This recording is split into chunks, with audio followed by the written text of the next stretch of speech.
오늘 시편 119편의 말씀을 그 가운데에서 71절에서 73절까지 석절의 말씀을 우리가 봉독을 했습니다.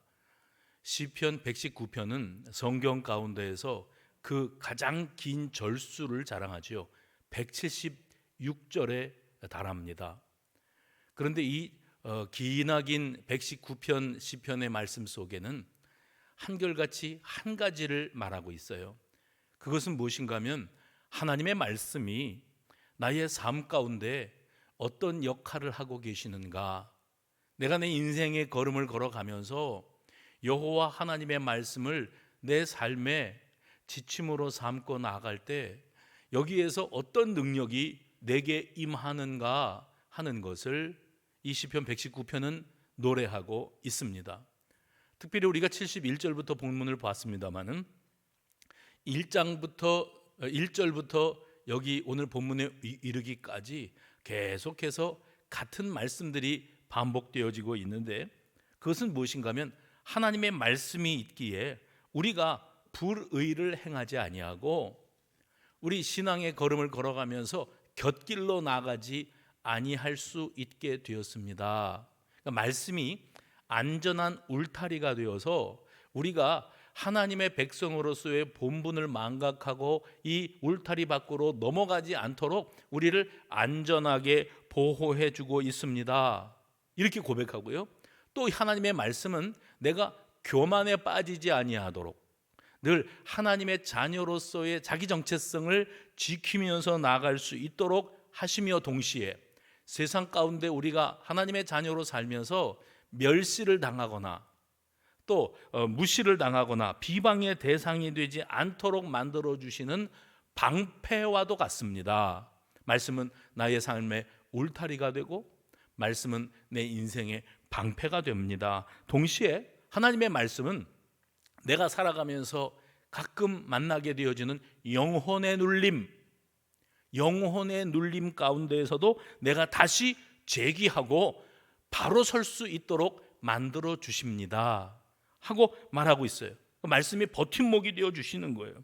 또 이렇게 하나님의 말씀이 내 인생 가운데에서 허탄한 것에 빠지지 아니하고 하나님 중심으로 살아갈 수 있도록 만드는 내 삶의 버팀목이 되어집니다. 기준점입니다. 표대와도 같습니다. 이렇게 쭉 노래해 왔습니다. 그리고 49절 50절, 오늘 이 본문은 아니지만 조금만 앞으로 올라가셔서 49절과 50절을 한번 보시지요. 거기 이런 선언을 하고 있습니다. 주의 종에게 하신 말씀을 기억하소서. 주께서 내게 소망을 가지게 하셨나이다. 이 말씀은 나의 고난 중의 위로라. 말씀이 뭐라고요? 고난 중의 위로라. 주의 말씀이 나를 살리셨기 때문이니이다. 고난을 당할 때 이 고난으로 말미암아 절망에 빠지고 죽음을 느끼는 거예요. 내가 이것으로 인생이 끝이 나는가 싶은 그런 이 절망의 벼랑 끝에 서 있을 때 하나님의 말씀이 내게 위로가 되고 그 말씀의 위로를 통하여 내가 다시 살아날 수 있게 되었습니다. 이 고백을 하고 있습니다. 여러분, 시편 119편의 모든 말씀들이 다 주옥과 같아요. 그런데 그 가운데서도 저는 오늘 우리 수성 가족들이 49절과 50절 말씀을 좀 마음에 새기시고 그 다음에 오늘 본문 71절 이하의 73절까지의 말씀을 마음에 새기시면 하나님의 말씀의 능력에 의지해서 어떤 상황 속에서도 우리가 견고하게 서고 다시 재기할 수 있는 능력을 얻게 될 줄로 믿으시기를 바랍니다. 51절 말씀 보시면 이렇게 되어 있습니다. 교만한 자들이 나를 심히 조롱하는 상황을 만났다 할지라도, 교만한 자들이 하나님만 바라보고 살아가는 나를 심히 조롱한다 그랬어요. 뭐 비웃는 거지요. 그렇게 너만 바르게 사는 것처럼, 하나님 백성답게 사는 것처럼 굴어봐야 세상이 다 그렇고 그렇게 살아. 그러니 네가 그렇게 말씀 붙잡고 견고하게 서겠다고 하는 그런 의지가 다 쓸데없는 고집으로 보여. 너가 그렇게 살아봐라. 그렇게 해서 네가 잘 되나 보자. 이게 조롱입니다. 말씀이 내게 조롱으로, 사람들이 내게 조롱으로 찾아올다 할지라도 내가 주님의 법을 떠나지 아니하는 것은 주의 말씀만이 나의 고난 중에 위로가 되고 주님의 말씀이 나를 그 고난 가운데서 살리셨기 때문입니다. 이렇게 고백을 하고 있어요. 우리가 멘붕이라는 말을 쓰죠. 요즘 사람들이 멘탈이 붕괴됐다는 거예요. 멘탈이 뭡니까? 정신력입니다. 그리고 내가 이 세상의 험한 풍파를 맞대응해서 싸워 이겨낼 수 있는 내면의 능력이에요. 그런데 우리가 이 멘탈이 무너지면, 특별히 신앙인의 멘탈, 그건 믿음입니다. 이 신앙 멘탈이 무너져 버리면 우리가 내가 믿음 좋은 줄로 알고 이 견고한 신앙으로 살아가는 줄로 알았다가 그냥 누가 말 한마디 하는 것에, 아니면 내 삶의 상황이 갑작스럽게 바뀌어지는 것으로 말미암아 멘붕이 오는 거지요. 멘탈이 무너지는 거예요. 특별히 기도 많이 하고 또 예배 중심으로 말씀으로 산다고 하는 경건하고 건전한 그리스도인 된 나도 세상의 풍파에 휘청거립니다. 우리가 갈대와 같은 존재 아닙니까? 또 사람들의 평판, 여기에 굉장히 민감합니다. 내 나름대로 인생의 미래를 디자인해 놨어요. 내 인생의 설계도를 그려놨는데 갑작스러운 환경의 변화로 내가 의지하지 않았던 어떤 방향으로 인생길이 확 틀어지는 때가 있어요. 그러면 멘붕이 오는 거죠. 바로 그런 순간에 우리가 신앙의 멘탈 해봅시다. 신앙의 멘탈, 영적 신앙의 멘탈을 강하게 붙들고 있으려면 고난과 실망과 실패의 상황 속에서도 52절, 주의 옛 규례들을 기억하고 스스로 위로하였나이다. 말씀이, 내게는 말씀이 있지. 하나님이 내게 말씀 주셨지. 그 말씀이 내게 능력이 되고, 누가 뭐라고 해도 그 말씀 붙잡고 말씀 기억하고 말씀을 떠나지 않으므로 말씀이 나로 하여금 쓰러지지 않게 만드시는 버팀목이 되고, 그 말씀이 내 생명줄, 구명줄이 되고, 그 말씀이 내 표대, 등대가 되고, 그 말씀이 내 인생의 이정표가 되는 그 상황을 통하여 그 고난의 때에도 그 내 생각지도 않았던 돌발적인 상황으로 내 인생의 방향이 또 휙 틀어지는 것처럼 보인다 하는 그런 때에도 50절, 말씀이 나를 살렸습니다. 해봅시다. 말씀이 나를 살렸습니다. 이것이 저와 여러분 신앙으로 살아가는 걸음걸음에 확실한 간증되어지시기를 주의 이름으로 축원합니다. 오늘 저와 여러분에게 이런 경험이 있으면 좋겠어요. 50절 말씀, 이 말씀은 나의 고난 중에 위로라. 주의 말씀이 나를 살리셨기 때문이니이다. 그래서 시인은 56절에 이런 고백을 합니다. 말씀이 내 인생길에 있어서 가장 큰 재산입니다. 그래서 재산 목록 1호가 뭐예요? 하나님은 살아계시고 살아계신 하나님이 영으로 계시하신 말씀이 내게 있다. 그리고 나는 그 말씀을 내 삶의 지침으로 삼아, 뭐 부모님도 있고 스승님도 있고 인생의 멘토도 있고 내가 어려움을 당할 때 찾아가서 또 의논도 하고 조언도 구할 수 있는 사람들 많이 있지만, 사람의 말은 자기가 알고 경험하고 말할 수 있는 범주 내에서 벗어나지를 못해요. 듣기 좋은 말, 아무리 격려하는 말, 소망스러운 말을 해주어도 사람의 말의 범주를 벗어날 수 없어요. 그러나 하나님의 말씀, 할렐루야, 하나님의 말씀이 우리 가운데 주어져 있습니다. 그리고 우리는 언제든지 말씀을 펴 읽을 수 있습니다. 묵상할 수 있습니다. 적용할 수 있습니다. 그래서 시편 119편을 쓴 시편 기자는 여호와 하나님의 말씀이 내 인생의 최고의 재산 목록 1호입니다. 말씀을 떠난 결과는 실패와 절망이었지만 내가 다시 말씀으로 돌아오니 비로소 하나님이 주시는 명철과 지식과 분별력과 지혜로운 판단력과 결정할 수 있는 용기도 허락해 주시더라고 간증하는 거예요. 그 내용이 65절, 66절, 67절 말씀입니다. 여러분, 인생에 찾아오는 고난과 실패의 원인을 진단해 보신 일이 있으십니까? 오늘 70절 말씀 보면 이런 구절이 나와요. 70절 보세요. 바로 앞에, 본문의 바로 앞에 절입니다. 마음이 살쪄서 기름덩이와 같다. 마음에 살쪄서 기름덩이와 같다. 그리고 거기 각주가 붙어 있습니다. 깨알같이 각주가 맨 밑에 성경 아랫단에 쓰여져 있는데, 거기 보면 마음이 둔하여 기름에 잠긴 것 같다. 무슨 말입니까? 사람이 지혜로운 판단, 판단, 냉철한 판단력을 발휘해야 되는 순간에 마음에 기름이 꼈어요. 그래서 둔해졌어요. 판단력이 둔감해지는 거죠. 이것을 마음이 살쪄서 기름덩이와 같다 그랬습니다. 이렇게 되면 아무리 믿음으로 살았던 사람이라고 할지라도 한순간에 지혜로운 판단에서 벗어나 지극히 본능적인 판단, 동물적 본능이 우리 속에 있거든요. 우리가 이성의 통제를 받고 있기 때문에 사람처럼 살려고 노력을 하지만 우리 내면 세계에는 동물적 본능이 자리하고 있어요. 이성이 통제하지 못하면 본능을 따라서 합니다.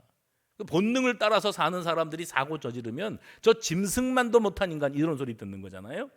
본능의 통제를 받아요. 우리가 말씀에서부터 벗어나고 멀어지면, 그래서 우리가 게을러서 말씀 덮어놓고 살고, 게을러서 성경 읽지 않고, 게을러서 기도 생활 소홀히 하면, 그러면 아무리 그리스도인 멋들어진 타이틀을 가지고 살아간다고 할지라도 우리는 사실 동물과 다름없고 세상에 그 본능 따라 살아가는 이들과 다를 바 없는 존재라고 하는 사실을 아셔야 돼요. 그래서 자기 자신을 늘 그 긴장감을 늦추지 않기 위해서 말씀으로 나를 통제하고 말씀을 묵상하고 내 마음에 살이 찌지 아니하도록 기름덩어리가 껴서 가장 민감하고 그리고 명철하게 판단하고 하나님의 백성다웁게 살아가야 될 사람이 지극히 본능적으로 판단하고 탐욕의 눈이 어두워지고 세속적인 정욕과 가치관의 근거에서 판단하고 결정하고 그렇게 살아가다가 실패를 자초하는 겁니다. 실패와 좌절을 경험하면서 꼭 이런 생각해야 돼요. 우리는 내가 어디서부터 잘못되었던가, 어디서부터 잘못되기 시작했던가를 거슬러 생각해 볼 줄 안다면 그는 깨닫고 돌이킬 가능성이 보이지요. 그런데 사람들은 어리석게도 자기가 어디서부터 잘못되었는지를 생각하기보다 지금 이 잘못된 길로 온 것을 자기의 피하지 못한 운명인 줄로 아는 거예요. 그리고 나는 이렇게 생겼으니, 이렇게 살아왔으니 하던 대로 사는 삶으로 그냥 가는 겁니다. 그러면 그 인생은 구제불능이 되어지고 마는 거예요. 감사한 것은 저와 여러분이 하나님의 자녀가 되었고 하나님의 자녀된 우리들에게 하나님께서 말씀을 주세요. 이것이 감사한 저와 여러분이 되기를 바랍니다. 말씀이 없었으면, 내가 하나님 말씀의 등대에 나를 비춰보지 못했다면 내가 지금 어디에 있는지, 어디로 가고 있는지를 과연 분간할 수 있었을까 생각하면 내 마음이 민감하고 하나님 말씀에 민감하게 반응하고 나 스스로의 현재의 위치를 가늠해 볼 줄 아는 분별력과 지혜가 있게 되기를 바랍니다. 75절도 보세요. 오늘 보면 뒷부분입니다. 여호와여, 내가 알거니와 주의 심판은 의로우시고 주께서 나를 괴롭게 하심은 성실하심 때문이니이다. 주님, 내가 마음이 둔하고 기름이 껴서 어리석은 판단과 결정을 내리고 실패를 자초하는 결정들을 내리고 살아갈 때 하나님은 그렇게 미련하고 어리석고 게으르기 짝이 없는 나 같은 것을 포기하지 않으시고 고난과 연단과 시련과 실패의 쓴 잔을 통해서라도 내가 어찌하든지 소중한 진리를 깨닫고 이제라도 다시 말씀으로 돌아갈 수 있게 만들어 주셨습니다. 이게 시편 119편을 쓴 시편 기자의 솔직한 간증입니다. 오늘 바로 그 사이에 본문이 자리 잡고 있어요. 근데 오늘 본문의 말씀은 참 유명하고도 귀한 구절입니다. 한번 다시 읽어볼까요? 석 절밖에 안 되니까 같이 읽어봅시다. 71절 이하 시작. 고난 당하는 것이 내게 유익이라. 이로 말미암아 내가 주의 율례를 배우게 되었나이다. 주의 입의 법이 내게는 천천 금은보다 좋으니이다. 주의 손이 나를 만들고 세우셨사오니 내가 깨달아 주의 계명을 배우게 하옵소서. 할렐루야. 그 시작 부분에 고난 당하는 것이 내게 유익이라. 이 말씀이 여러분에게 의미 있게 새겨지는 이 시간 되기를 소망합니다. 자라나면서 여러분도 들어보셨을 거예요. 저도 자주 부모님에게, 특별히 아버지에게 이런 소리를 자주 들어봤습니다. 그게 뭐냐면, 뭔가 자녀가 실패를 경험하게 됐을 때, 또 기대했던 것이 실망으로 돌아오게 되었을 때, 내가 세워놓았던 인생의 계획표가 무너져 좌절되게 되었다고 느낄 때 뭐라고 가르쳐 말씀하셨는가 하면, 좋은 공부했다, 그 다음에 비싼 수업료를 지불했다. 그리고 무엇과도 바꿀 수 없는 소중한 경험을 한 거다. 그렇게 말씀하셨어요. 단지 자식을 위로하고 싶은 아비의 마음으로 하신 말씀이라기보다는 우리보다 인생길을 조금 더 앞서가시는 우리 인생의 선배이시잖아요. 그리고 자신들이 그런 인생의 선배로서 앞길을 걸어가다가 쓴맛을 봤잖아요. 그리고 그 쓴맛을 본 입장에서 나도 그런 좌절과 실망과 아픔을 많이 겪어봤거든. 내 생각대로는 안 되더라. 그런데 돌아보니 내가 이 나이를 먹고 살아본 것을 가만히 정산을 해보니 그 모든 게 다 좋은 공부였다. 비싼 수업료였지만 그것이 공부가 되었다. 그리고 나에게 소중한 경험이 된 거였어. 이런 고백을 들려주시더라고요. 여러분들은 그런 소리 혹시 못 들으셨습니까? 아니, 여러분은 인생을 살면서 비싼 수업료를 내보신 적 없습니까? 그래서 그 일을 통해서 이 길은 이렇게 가면 안 되는 길이었구나를 깨달았다면 실패가 아니라 배운 거예요. 기억하시기를 바랍니다. 에디슨이라고 하는 사람이 발명 왕이잖아요. 이 사람이 왜 발명 왕인가 하면 발명 특허를 9,000개 이상을 가지고 있습니다. 그런데 9,000개 이상의 발명 특허 가운데 탑이 뭐냐면 전기를 발명한 거예요. 근데 이 사람이 전기를 발명하는 과정 가운데 많은 물질들을 동원을 합니다. 어디에 연구를 집중시켰냐면 필라멘트요. 예전에 우리 전구 따마 이러는 거 있잖아요. 그 전구에 필라멘트에 전류가 흐르면서 빛을 발하지 않습니까? 그런데 어떤 물질의 전류를 흘렸을 때 터지거나 타지 않고 끊어지지 않고 계속 유지하면서 거기에서 빛을 발하는가, 이 물질을 찾아내기 위해서 이것도 해보고 저것도 해보고 한 90가지 넘게 실험을 해봤는데 다 실패한 거예요. 조수가 박사님, 선생님, 이거는 안 되나 봅니다. 전류를 흘리면서 타지 않는 물질은 세상에 없는가 봐요. 했더니 에디슨이 자기 조수한테 한 소리가 우리는 지금 90가지 이상을 실패한 게 아니고 이렇게 하면 안 되는 것이로구나 하는 것을 90가지 이상 배운 거야. 그러면서 몇 가지까지 실험을 했냐면 2399번을 새로운 물질들을 들이대 봤습니다. 다 실패했어요. 2400번째에 이 필라멘트를 발견을 하는데 여기에는 전류를 흘려도 환한 빛을 발하고 열을 발하면서 그래도 타지 않고 끊어지지 않는 그런 물질을 발명을 해냈다는 거예요. 사람이 좌절을 하면서 나는 안 되는 사람이구나 하는 것과 이렇게 살면 안 되는 거였구나 또 해봅시다. 또 배웠네. 비싼 수업료 지불하면서 계속해서 노하우를 축적해 나가는 거죠. 오죽하면 저 북유럽의 핀란드라고 하는 나라는 10월 31일이 실패의 날이래요. 공휴일로 노는 날인지 그거는 잘 모르겠는데 실패의 날로 정해놓고 사람들이 직장에서나 가정에서나 곳곳에서 모이는 모임에서 오늘은 내가 그동안 살면서 실패했던 것을 고백하는 것이 전혀 부끄럽지 않은 날, 그리고 그 실패를 통해서 더 좋은 것을 찾아 나가는 날, 서로가 격려하는 날. 실패는 부끄러운 일이 아니야. 여러분 그 포스트잇을 만드는 유명한 3M이라고 하는 미국 회사가 있잖아요.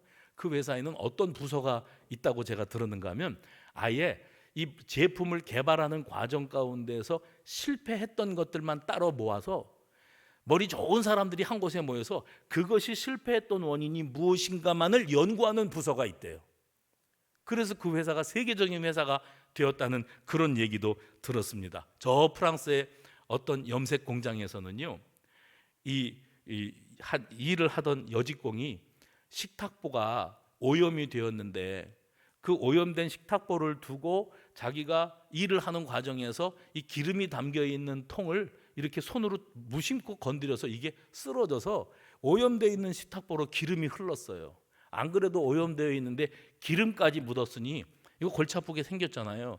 그런데 놀라운 것은 그 오염된 식탁보에 쏟아진 기름이 그 오염 물질을 싹 제거하고 있는 것을 보게 돼요. 그때까지만 해도 세탁은 물로 하는 것이나 세제로 한다고만 생각을 했는데 이 일로 말미암아 드라이 클리닝이라고 하는 새로운 세탁법이 발견되었다고 합니다. 저 미국에 있는 한 병원에서는요, 나프탈렌 약효를 실험하는 과정 가운데에서 의사가 환자에게 아세트 아닐라이드라고 하는 물질을 잘못 투여했어요. 그런 일들이 흔하게 일어나지 않습니까? 의료진들이 정신을 바짝 차려야 되는데 하도 많은 환자들을 다루고 하도 많은 일들을 하다 보니까 이 사람에게 가야 될 약을 이 사람을 주고 그런 일들이 벌어지는데 여기에서 그런 실수를 저질렀다는 거예요. 그래서 환자에게 아세트 아닐라이드라고 하는 약물을 투여했는데 뜻밖에도 이 사람이 열이 떨어지고 그리고 큰 부작용 없이 나아지는 모습을 보았다는 거예요. 아주 우연히, 그리고 이거 큰일 났다 싶은 상황이었는데 이 일을 통해서 약품이 하나가 개발이 됩니다. 그게 여러분들이 코로나 때문에 드시는 타이레놀이라고 하는 약입니다. 이게 다 실패 아니면 실수를 통해서 만들어진 그런 물질들이에요. 오늘 우리가 실수를 하면 그러면 생각지 못했던 좌절을 만나게 되죠. 잘 될 줄 알았는데 다시 원점으로 돌아가네? 혹은 내가 기대했던 것이 또 실망으로 돌아가네? 그러면 그렇지. 이렇게 좌절할 필요가 없다는 거예요. 왜요? 하나님은 약한 자를 들어서 강한 자를 부끄럽게 하시고 약점 많은 사람일수록 그에게 지혜를 주셔서 자기 힘으로만 살아가며 자기 능력을 의지하고 소위 스스로 똑똑한 줄 아는 그런 인간들을 무너뜨리시기를 기뻐하시는 분이시라. 우리는 약한 것을 자랑하고 주님, 저는 아무것도 모릅니다. 그래서 하나님 말씀만이 내가 의지할 유일한 방패가 되십니다. 피난처가 되십니다 하고 하나님 말씀으로 돌아가는 거예요. 내가 안 되겠다, 모르겠다, 두렵다, 또 넘어졌다. 그러면 무조건 말씀으로 가는 거예요. 여러분, 그렇게 말씀 회복의 은혜가 있게 되어지시기를 간절히 바랍니다. 그래서 고난당하는 것이 내게 유익이라. 오늘 본문이에요. 고난당하는 것이 내게 유익이라. 이로 말미암아 내가 주의 율례들을 배우게 되었나이다. 고난을 통해서 말씀으로 돌아가 하나님 주시는 지혜를 얻게 되었다면 이 지혜를 내가 어떻게 얻게 되었지? 고난이 있었지. 그 고난의 때에 내가 하나님의 말씀으로 돌아갔지. 고난을 당하기 전에는 67절 보세요. 고난을 당하기 전에는 내가 그릇 행하였더니 이제는 주의 말씀을 지키나이다. 잘못된 길을 걸으면서도 내가 지금 망하러 가고 있다, 망하려고 작정을 했다, 이것을 깨닫지 못하다가 그 잘못된 길을 걸었던 결과로 고난과 좌절과 실패를 경험한 다음에는 이 길이 아니었구나, 이거 깨닫고 그 순간부터는 말씀을 나의 삶의 표대로 삼고 기준점 삼고 그 순간부터 말씀을 따라 살아가는 삶을 살 수 있게 되었다고. 그래서 고난은 오히려 나에게 양약이 되었다고. 그래서 오늘 말씀의 제목이요, 고난도 내게 보약이라. 그렇게 잡아왔어요. 고난도 내게 양약이라, 보약이라.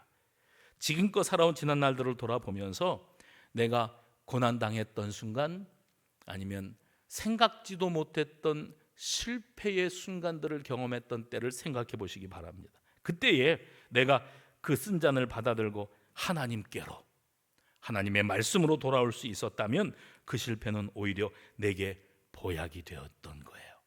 오늘 시편 기자는 이걸 경험하고 고백하고 있습니다. 여러분, 오늘 고난당하는 것이 내게 유익이라, 고난이 내게 보약이라, 이 고백이 저와 여러분의 고백이 되어지시기를 간절히 바랍니다. 요즘에 청년들이 자주 부르시고 특별히 뒤에 앉아 계신 우리 정 목사님이 좋아하는 찬양에 이게 있어요. 주 임재 없는 풍요로움보다 주 없이 살 수 없는 광야길 가려네. 고난이 내게 유익이라, 고난도 내게 보약이라. 여러분, 이 찬양의 가사대로 주님이 나와 함께하지 않는 풍요로운 삶을 살기보다는 주 없이는 살 수 없는 광야길, 외로운 길을 가겠습니다. 주님과 동행하는 그 길이 나에게는 유익입니다. 나에게 보약입니다. 이 고백은 삶의 경험을 통해서만 나올 수 있는 고백이거든요. 이 자리에 있는 우리 모든 수성 가족들이 주님, 나도 좌절과 실패를 경험해 봤습니다. 너무 서럽더라고요. 너무 막막하더라고요. 이제는 어떻게 살지? 이제는 뭘 해서 먹고 살지? 이 생각이 꽉 들어차더라고요. 그때에 내가 말씀으로 돌아가고 주님 앞으로 나아가고 무릎을 꿇고, 사람이요, 급한 일을 당하면 무슨 소리는 못해요? 저는 목회하면서 이 소리 되게 자주 들어봤어요. 하나님이 이번에 이 위기만 넘어가게 해주시면 내가 하나님 앞에, 내가 이번에 이것만 해결되면 그 다음에 하나님 앞에, 맨 그 소리들 해요. 그 다음에요, 해결됐어요, 입 싹 씻어요. 화장실 갈 때 마음 다르고 나올 때 마음이 다르다고 사람이 그렇게 간사해요. 그래서 지금 고난당하는 사람이 주여 주여 이번에 이 고난만 해결해 주신다면, 이 어려운 때만 넘어간다면 내가 하나님 앞에 이렇게 하겠습니다, 저렇게 하겠습니다, 이런 소리 들으면 목사는 그딴 소리 하지 말고 말씀으로 돌아와. 예배부터 회복해. 하나님 앞에 무릎 꿇어. 기도해. 그게 네가 살 길이야. 그리고 나서 회복이 된 다음에 그 간증을 해야지. 고난이 내게 보약이었습니다. 고난이 내게 양약이었습니다. 디모데후서 1장 12절에 사도 바울이 디모데에게 쓴 편지 가운데 이런 구절이 있습니다. 이로 말미암아 내가 이 고난을 받되 부끄러워하지 아니함은 내가 믿는 자를 내가 알고 또한 내가 의탁한 것을 그날까지 그가 능히 지키실 줄을 확신함이라. 사도 바울은 영적인 아들인 디모데에게 편지하면서 오직, 디모데후서 1장 8절입니다. 오직 하나님의 능력을 따라 복음과 함께 고난을 받으라. 여기 하나님의 능력을 따라 복음과 함께 받는 고난을 전혀 부끄러워할 고난이 아니라고. 그거는 실족하고 실망하고 좌절하고 주저앉아 있을 고난이 아니라고. 내가 복음을 전하다가 고난을 당해 본 사람이라고. 바울이 그러는 거예요. 내가 복음 전하다가 뭐 잘못한 것 없이 누명을 뒤집어 쓰고 옥에 갇히거나 아니면 매를 맞거나 거의 초죽음이 되는 그런 경우들을 겪어봤는데, 하나님의 구원 계획과 예수 그리스도의 십자가 복음을 위해서 선포자로, 주의 종으로, 또 교사로, 사도로 사용하고자 하시는 하나님의 은혜를 힘입었기 때문에 그런 일도 다 겪어봤다고.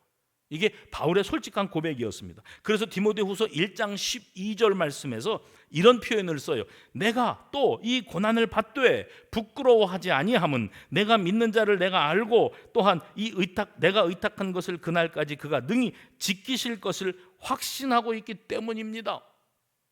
사도 바울이 복음 증거자로 이 걸음걸음을 살아가면서 자기가 붙들고 있는 확신이 몇 가지 여기에 담겨 있어요. 하나는 뭐냐면, 복음을 위하여 당하는 고난은 절대 부끄러운 일이 아니다. 또 하나, 고난 중에는 하나님 앞에 전적으로 맡겨드려라. 그리고 그분을 의지해라. 그리고 또 하나, 하나님 앞에 맡겨드린 것은 하나님이 반드시 하나님의 때에 이루시리라는 것을 믿고 기다려라. 그리고 마지막, 고난을 통해서 하나님의 구원을 경험하고 하나님이 어떤 분이신지를 더욱 알아가게 되는 것에 감사해라. 여러분, 이건 모두가 다 영적인 지인보고 성수기예요. 수업료 지불한 거거든요. 그리고 그 비싼 수업료를 지불하고 고난을 겪으면서, 하나님께서 내게 이런 고난을 통해서 하나님을 의지할 줄 아는 영적 근력을 주시고, 또 하나님 앞에 온전히 맡기고 나아갈 줄 아는 그런 거룩한 습성을 주시고, 또 하나님이 이 일들을 위해서 더 큰 역사들을 이루실 것을 내가 겪도록, 경험하고 간증하도록 만드시는구나. 이것이 우리들의 고백이 되어지기를 소망합니다. 고난과 실패가 우리를 주저앉히게 하지 말고 그 자리에서 하나님께 의탁하고 하나님 말씀으로 돌아감으로 내게 유익이 되도록 모든 것을 바꾸시는 그 하나님을 경험하는 저와 여러분 되기를 소망합니다. 찬송가 373장에 고요한 바다로, 이 찬송 있잖아요. 거기 2절에 이런 가사가 있습니다. 큰 물결 일어나 나 쉬지 못하나 이 풍랑으로 인하여 더 빨리 가. 풍랑 때문에 쉴 틈이 없어요. 정신이 쏙 빠지는 거예요. 그런데 깨달았어요. 이 풍랑 때문에 나는 더 빨리 가고 있구나. 하나님이 이 풍랑들을 결코 헛되게 보내신 게, 나 죽으라고 보내신 게 아니라 나 더 잘 되라고, 더 빨리 가라고 하나님이 내게 유익을 주셨구나. 여러분에게 고난이 있습니까? 실패에 쓰디쓴 경험이 있습니까? 기대가 실망으로 바뀌었습니까? 앞길이 막막합니까? 나 이제 뭐 해서 먹고 살아? 나 이제 어떻게 살아? 우리 주님은 이 모든 순간들을 우리가 신앙을 갖게 하시는 역사로, 신앙 성숙의 기회로 만드실 줄로 믿으시기 바랍니다. 우리 하나님은 내 연약함을 아시고 나를 외면하지 않으시고 나를 불쌍히 여기시고 도우시는 하나님이세요. 이사야 선지자는 남유다 백성들을 바라보면서 그들이 죄악에 물들어 하나님의 심판을 목전에 두었다. 그리고 이제 바벨론이 쳐들어오면 그 바벨론에게 망하고 그들에게 끌려가서 그 서러움의 고통의 세월을 보내게 될 날이 올 것이라 예언하였습니다. 근데 그 예언을 하는 과정 가운데 이사야 선지자가 어떤 말을 아직 이 백성들이 그 고초를 겪지 않은 상황이에요. 그런데 너희가 이제 70년 동안 그 땅에 끌려가 가지고 언제 끝날런지 알 수 없는 고난의 세월을 보내면서 하나님은 어디 계시냐? 우리는 이제 잊혀진 백성이냐? 하나님이 우리를 사랑하신다는 것은 다 공수표였냐? 우리는 이제 완전히 버림받은 거 아니냐? 벌써 70년이 다 돼간다 이러고 있을 때 하나님께서 너희들에게 들려주시는 말씀이 있다. 그러면서 이사야 선지자가 아직 겪지도 않은 미래를 말하면서 그들을 향하시는 하나님의 뜨거운 마음을 선포하였습니다. 이사야 49장 13절 하늘이여 노래하라, 땅이여 기뻐하라, 산들이여 즐거이 노래하라. 여호와께서 그의 백성을 위로하셨은즉 그의 고난당하는 자를 긍휼히 여기실 것임이라.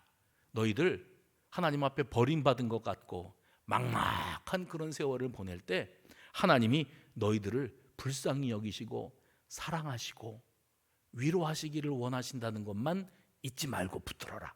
그 다음에 49장 13, 14, 15절에 오직 시온이 이르기를 여호와께서 나를 버리시며 주께서 나를 잊으셨다 하였거니와 여인이 어찌 그 젖 먹는 자식을 잊겠으며 자기 태에서 난 아들을 긍휼히 여기지 않겠느냐. 그들은 혹시 잊을지라도 나는 너를 잊지 아니할 것이라.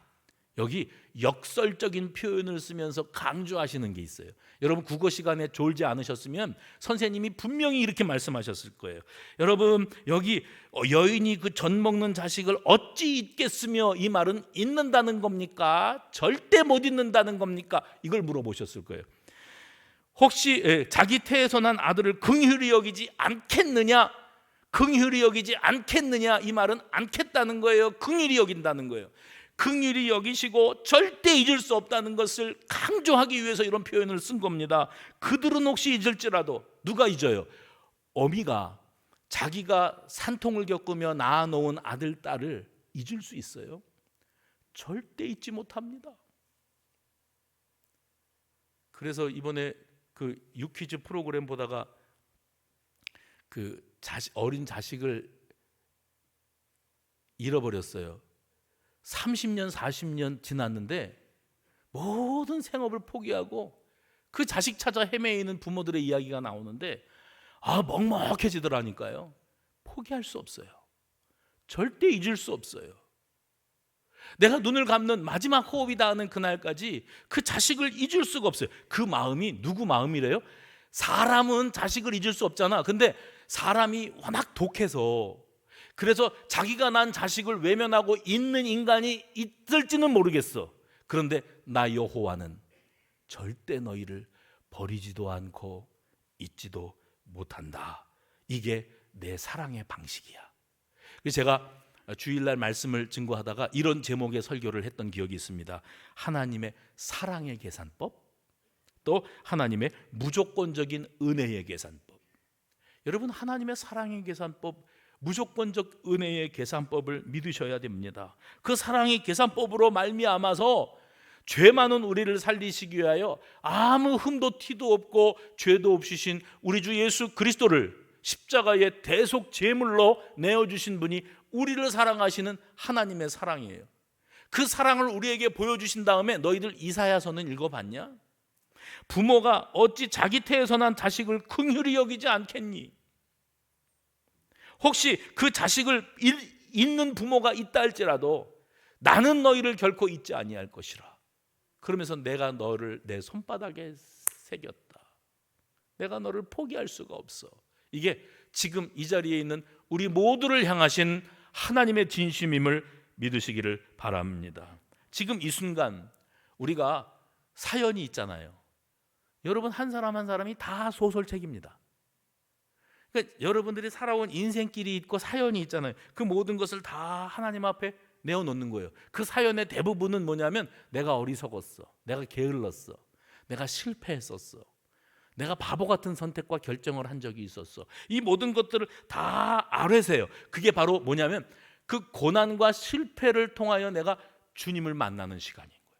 기도로 주님을 만나고 말씀으로 돌아갈 수 있는 계기를 삼는 저와 여러분이 되어지시기를 바랍니다. 그러면 우리 하나님은 우리를 불쌍히 여기시고 하나님의 때에 우리의 간구를 들으시고 반드시 이를 이루실 줄로 믿으시기를 바랍니다. 이 고난을 통해 하나님의 그 놀라우신 은혜와 사랑을 확실하게 체험하고 확실하게 간증할 수 있는 우리 모두가 되어지기를 바랍니다. 오늘 본문으로 다시 와서요. 고난당하기 전에는 내가 그릇 행하였더니 67절이에요. 고난당하기 전에는 내가 그릇 행하였더니 이제는이 언제예요? 고난의 터널을 통과한 후에는 주의 말씀을 지키나이다. 주님의 말씀만 붙잡고 살아가고 있습니다. 그러니 고난을 통해서 내가 주님의 말씀 붙잡게 되었으니 고난도 내게 보약이 된 거지요. 유익이 된 겁니다.